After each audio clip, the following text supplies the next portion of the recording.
বিয়ে কাদের করা জায়েজ আর কাদেরকে করা না জায়েজ। একজন পুরুষ কোন সব নারীদেরকে বিয়ে করবেন না, একজন নারী কোন সব পুরুষদের সাথে বিয়ে বসবেন না, হারাম।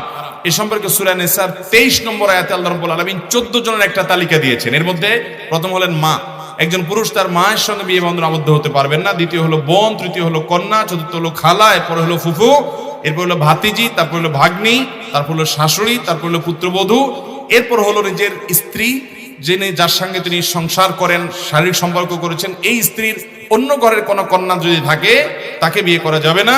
ঠিক একইভাবে কোন মহিলাকে আপনি বিয়ে করেছেন, তার বোনকে এই মহিলা স্ত্রী থাকার কারণে একসাথে দুই বোনকে বিয়ে করতে পারবেন না। এই মহিলার সাথে তালাক হয়ে গেছে, মারা গেছে, তখন করতে পারবেন।